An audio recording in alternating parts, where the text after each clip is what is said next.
مدد فرما، اس کو بھی چھوڑے، نیچے آ جائیں۔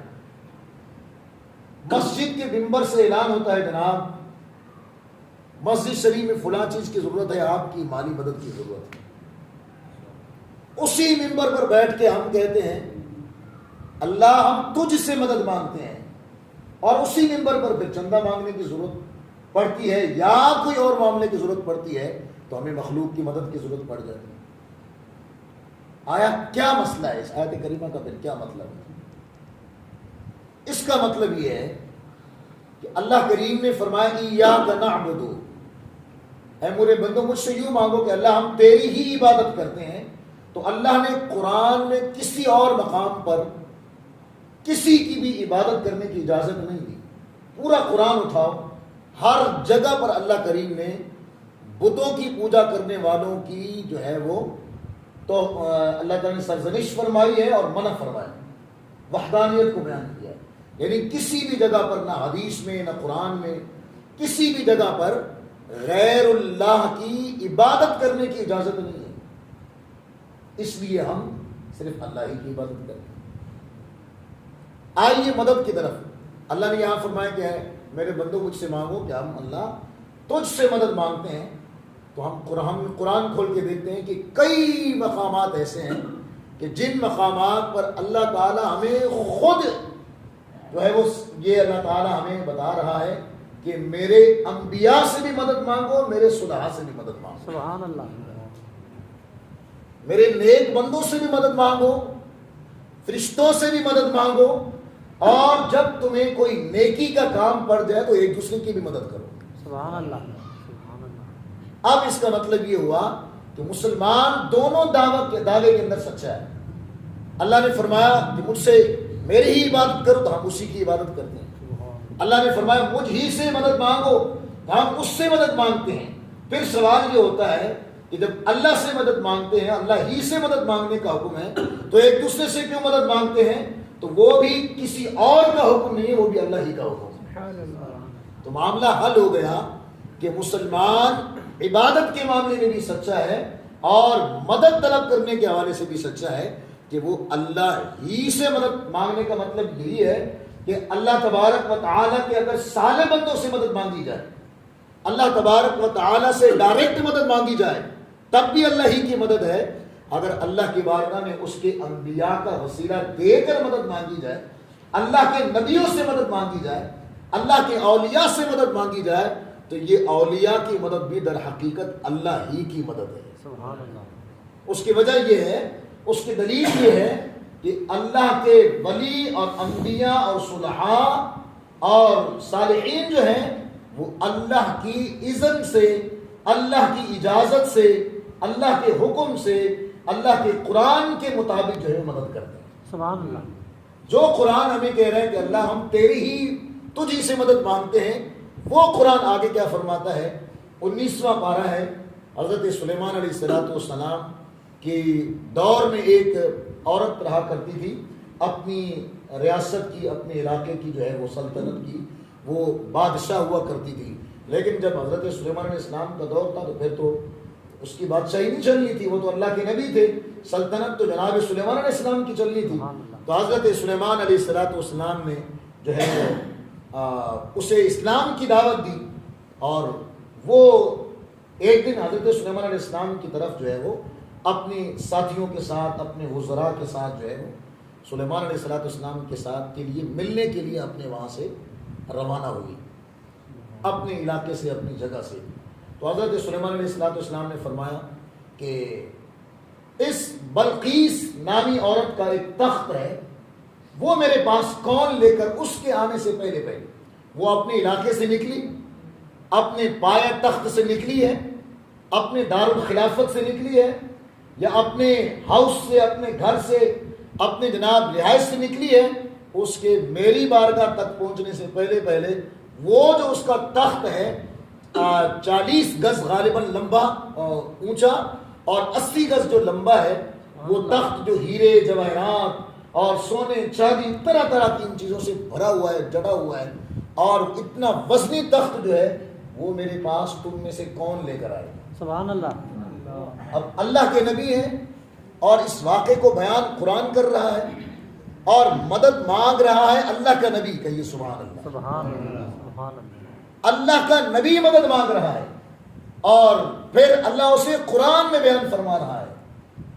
اور حضرت سلیمان علیہ السلام نے فرمایا کہ بلقیس آ رہی ہے, اس کے آنے سے پہلے وہ تخت ہمارے پاس کون لے کر آئے گا. سبحان اللہ. تو ایک قرآن پاک نے اس کو یوں بیان فرمایا کہ ایک جن کھڑا ہو گیا, قال عفریت من الجن, ایک جن کھڑا ہو گیا کہتا ہے انا آتی کبھی قبل ان تقوم من مقام. اے اللہ کے نبی, آپ اپنی مجلس ختم نہیں کریں گے, آپ کی مجلس کے برخاست ہونے سے پہلے پہلے وہ تخت میں آپ کے پاس لا کر حاضر کر دوں گا. سبحان اللہ.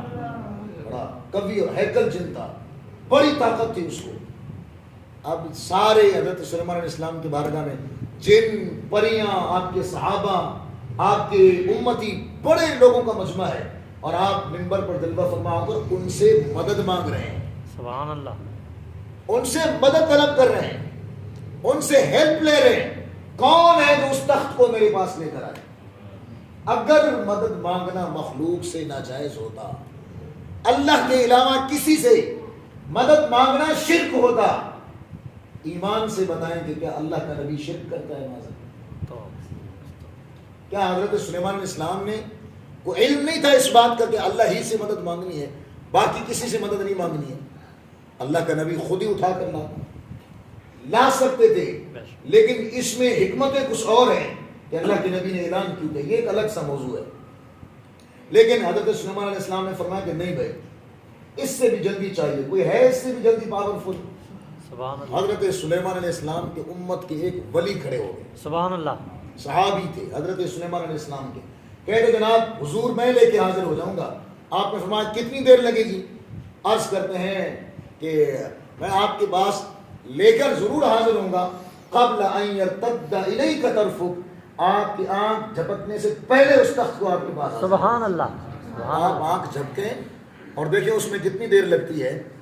میں کہتا ہوں کہ میں آنکھ جھپکنے کا نام لے رہا ہوں, اس دوران میں کئی مرتبہ آنکھ جھپک چکا ہوتا ہوں, اس میں کوئی دیر نہیں لگتی. اور یہ کوئی کہانی نہیں ہے, یہ اللہ کا قرآن ہے. سبحان اللہ. یہ اللہ اس کو بیان فرما رہا ہے.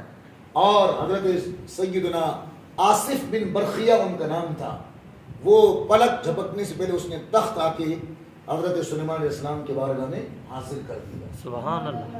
اللہ کے نبی نے مدد مانگی اور اللہ کے ولی نے اس مدد کو, اللہ کے نبی کی مدد کی اور پھر اللہ نے اس واقعے کو قرآن میں بیان فرمایا. سبحان اللہ. کسی اور جگہ نہیں, تاکہ قیامت تک کے کلمہ گو لوگوں کے لیے یہ درس بن جائے, یہ سبق بن جائے کہ اللہ والوں سے مدد مانگنا شریعت کے دائرے میں رہ کر یہ کوئی شرک نہیں ہے, بلکہ یہ تو اللہ کے قرآن کی تعلیم ہے. سبحان اللہ. یہ تو اللہ کے نبی کی تعلیم ہے کہ حضرت سلیمان علیہ السلام نے حضرت آصف بن برخیہ رضی اللہ عنہ سے مدد مانگی. آگے چلیے, یہ قرآن کا ہے. اس کا مطلب ہے وہ جو ایاک نستعین ہے, ہم تجھ ہی سے مدد مانگتے ہیں, تو پھر ہم اللہ سے بھی مدد مانگتے ہیں, انبیاء سے بھی مدد مانگتے ہیں, مخلوق سے, اولیاء سے, روزمرہ ایک دوسرے کی مدد کرتے ہیں. تو یہ اس لیے کرتے ہیں کہ یہ بھی اللہ ہی کا حکم ہے, اس کی بھی اجازت ہے. قرآن نے اس بات کی اجازت عطا کی ہے, اور جس کا ثبوت ایک واقعے کے طور پر میں نے آپ کے سامنے پیش کیا. اور دوسرا یہ ہے کہ حضرت سیدنا سکندر ذوالقرنین رضی اللہ تعالیٰ عنہ روئے زمین کا بادشاہ تھا. حضرت سکندر ذوالقرنین رضی اللہ تعالیٰ عنہ جب آپ مشرق سے نکلے مغرب تک سیر کرنے کے لیے, تو آپ چلتے چلتے ایسی جگہ پر پہنچے کہ دو بہت بڑے پہاڑ تھے, ان کے درمیان آپ علیہ الصلوۃ والسلام, سکندر ذوالقرنین کے بارے میں بعض نے لکھا ہے کہ وہ اللہ کے نبی تھے اور بعض نے لکھا ہے کہ وہ اللہ کے ولی تھے. بہرحال جو بھی ہیں وہ ہمارے لیے باعث سے تعظیم اور قابل تعظیم ہے. آپ علیہ الصلوۃ والسلام جب دو پہاڑوں کے درمیان پہنچے تو قرآن کے 16ویں پارے کے اندر اس بات کا تذکرہ موجود ہے کہ وہاں پر ایک ایسی قوم سے آپ کی ملاقات ہوئی کہ اس قوم نے حضرت سکندر ذوالقرنین کے پاس آ کر شکایت کی کہ حضور یہ یاجوج ماجوج کی جو قوم ہے اس نے ہمیں ذلیل کیا ہوا ہے, آپ اللہ کے محبوب ہیں, آپ اللہ کے پیارے بندے ہیں, لہٰذا یہ یاجوج ماجوج سے ہماری جان چھڑائے, ہماری مدد فرمائے. کہیے سبحان اللہ. سبحان اللہ یہ یاجوج ماجوج کے معاملے میں آپ ہماری مدد فرمائیں، آپ ہماری مشکل کشائی فرمائیں۔ اس قوم نے مدد مانگی حضرت سکندر ذوالقرنین سے، جو اللہ کے نبی یا ولی ہیں۔ قرآن نے اس کو بیان کیا، اللہ نے قیامت تک اس کو قرآن میں رکھ دیا، اور قیامت تک کے مسلمانوں کے لیے یہ ثبوت مل گیا کہ اگر غیر اللہ سے مراد حقیقت میں جو اللہ کے ولی اور نبی ہوتے ہیں یہ غیر نہیں ہوتے۔ غیر تو ہوتا ہے وہ جس کا تعلق نہ ہو، انبیاء کا تو تعلق ہی رب سے ہوتا ہے، سبحان اللہ اولیاء کا تو تعلق رب سے ہوتا ہے، وہ اللہ کے غیر نہیں ہوتے، وہ اللہ کے اپنے ہوتے ہیں۔ لہٰذا اللہ کی مخلوق ہے، اور اللہ کے مخلوق میں سب سے محبوب ترین لوگ ہوتے ہیں۔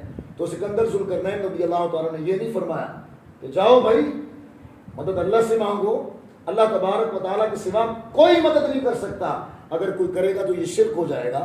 تو حضرت سکندر ذوالقرنین علیہ السلام نے فرمایا اعینونی بقوۃ، اے لوگو تم اس طرح کرو کہ میں یاجوج ماجوج سے تمہاری جان ضرور چھڑاتا ہوں، لیکن تھوڑا سا آپ کو کام کرنا پڑے گا، محنت کرنی پڑے گی، تم محنت مشقت کر کے میری مدد کرو، میں تمہاری مدد کروں۔ سبحان اللہ یعنی وہ دیوار کھڑی کرنے کے لیے تم میری مدد کرو، اور جو چیز میں تمہیں کہتا جاؤں وہ میرے پاس لاتے جاؤ، میری مدد کرتے جاؤ، اور میں تمہاری اس مشکل کو حل کر دوں۔ سبحان اللہ تو قرآن نے واضح طور پر یہ لفظ حضرت سیدنا سکندر ذوالقرنین کے نقل فرمائے اعینونی بقوۃ، کہ اے لوگو تم میری مدد کرو، اپنی محنت مشقت کر کے فلاں فلاں سامان میرے پاس لے کر آؤ، تاکہ میں تمہارے درمیان اس قوم کے درمیان دیوار کھڑی کر دوں، تاکہ ہمیشہ کے لیے تمہاری ان سے جان خلاصی ہو جائے۔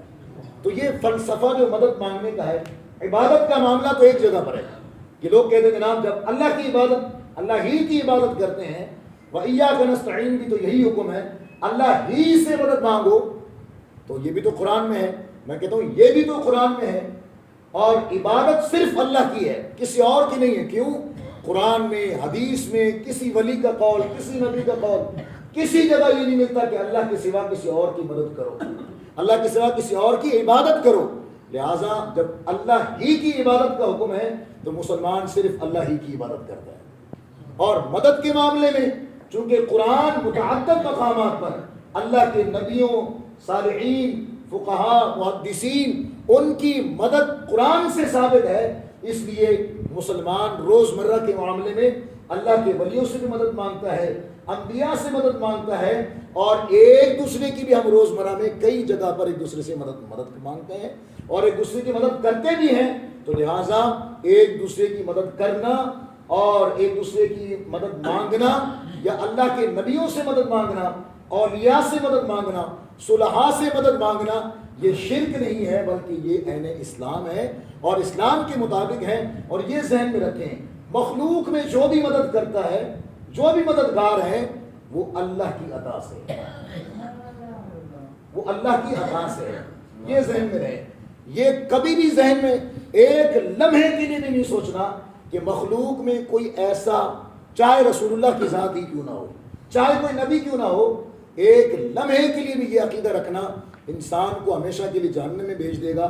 کوئی یہ سمجھے کہ اللہ مدد نہیں کرنا چاہتا، رسول اللہ مدد کریں گے، ایسا کہنے والا دائرہ اسلام سے خارج ہو جاتا ہے۔